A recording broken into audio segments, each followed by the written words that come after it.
ఏపీలో ఎన్డీఏ కూటమి ప్రభుత్వంపై ఏపీ పీసీసీ సభ్యురాలు వైఎస్ షర్మిల సంచలన వ్యాఖ్యలు చేశారు. ఈ క్రమంలో ఎన్డీఏ కూటమి ఎన్నికల సమయంలో ఇచ్చిన సూపర్ 6 సూపర్ ఫ్లాప్ అంటూ ఆమె ఎద్దేవా చేశారు. అన్నదాత సుఖీభవ పథకాన్ని దుఃఖీభవ చేస్తున్నారని వైఎస్ షర్మిల ఆరోపించారు. రాష్ట్రంలో 93 లక్షల మందికి పైగా రైతులున్నారు. అర్హత పేరుతో సగానికి సగం మంది రైతులకు కోత పెట్టారంటూ ఆమె దుయ్యబట్టారు. 47 లక్షల మందికే పథకం వర్తింపజేస్తారని, ఇది 43 లక్షల మంది మిగతా రైతులకు చేస్తున్న అన్యాయం అంటూ ఆమె ఆగ్రహం వ్యక్తం చేశారు. వడపోత పేరుతో తీవ్ర అన్యాయం జరుగుతుంది. సూపర్ 6 పథకాలకు కోత పెట్టడం ఏంటి? హామీలు ఇచ్చే ముందు ఎందుకు కోత పెడతాం అని చెప్పలేదు అని ఆమె ప్రశ్నించారు. మన రాష్ట్రానికి ప్రత్యేక హోదా రావాలన్నా, విభజన హామీలలో ఏ ఒక్క హామీ నెరవేరాలన్నా ఈరోజు కాంగ్రెస్ పార్టీ అధికారంలోకి వచ్చి రాహుల్ గాంధీ ప్రధానమంత్రి అయితే తప్ప ఆంధ్ర రాష్ట్రానికి ఒక్క విభజన హక్కు కూడా నెరవేరే పరిస్థితి లేదు. కాబట్టి కాంగ్రెస్ పార్టీని బలోపేతం చేసుకోవాలి. బలోపేతం చేసుకునే దిశగా ఇప్పుడున్న చంద్రబాబు గారి సర్కార్ని కూడా ఎండగట్టాలి. చంద్రబాబు గారి సూపర్ 6 అని చెప్పారు. సూపర్ 6లో అన్నదాత సుఖీభవ కాస్త ఈరోజు పొద్దున పేపర్లో చూసాము, అన్నదాత దుఃఖీభవగా మారింది. ఎంతమంది రైతులు, 43 లక్షల మంది రైతులు మన రాష్ట్రంలో ఉంటే కుదించి వడబోసి 47 లక్షల మంది రైతులకే ఇస్తారట. మిగతా 45 లక్షల మంది రైతులకి అన్యాయం చేస్తున్నారు చంద్రబాబు గారు.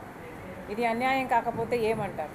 మీరు ఏదైనా హామీ ఇస్తే మేనిఫెస్టోలో చెప్పినా లేక సూపర్ 6లో చెప్పినా మీరు అధికారంలోకి వచ్చిన వెంటనే అన్ని అమలు చేస్తారని ప్రజలు అనుకొని మీకు ఓట్లేస్తారు.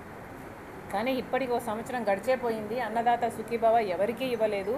ఇక ముందు ఇచ్చే వాళ్ళకు కూడా సగం మంది రైతులకే ఇస్తారట. ఇది ఎక్కడి అన్యాయం అని అడుగుతున్నాం.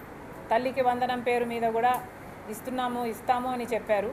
అది కాస్త సాగదీసి 1 సంవత్సరం ఎగ్గొట్టి 87 లక్షల మంది పిల్లలకి ఇవ్వాల్సి ఉంటే 67 లక్షల మందికే ఇచ్చి 20 లక్షల మందికి మళ్ళీ మోసం చేశారు.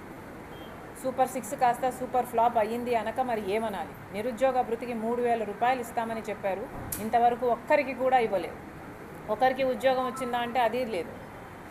మహాశక్తి నెలకు 1,500 ప్రతి మహిళకు ఇస్తామన్నారు. ఇది చాలా హెవీ బడ్జెట్ స్కీము. అంటే సంవత్సరానికి 18,000 రూపాయలు ఇవ్వాల్సి ఉంది.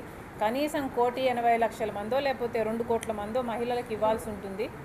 ఒక్కరికి కూడా అసలు మాట్లాడటమే లేదు. ఇప్పుడైతే P4కు లింక్ పెడుతున్నారు చంద్రబాబు గారు. ఎన్నికల మీద తిరిగినప్పుడు సూపర్ 6లో P4కు లింక్ పెడతామని మహాశక్తి పథకాన్ని ఎక్కడా చెప్పలేదు చంద్రబాబు గారు. ఇప్పుడు ఎన్నికలు అయిపోయింది, గెలిచేశారు, జనాలతో అవసరం తీరిపోయింది.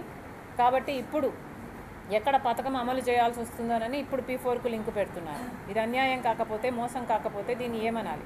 మరి సూపర్ 6 సూపర్ ఫ్లాప్ అయ్యింది అనకపోతే మరి ఏమనాలి? ఉచిత బస్సు ప్రయాణము చాలా మినిమం బడ్జెట్ 350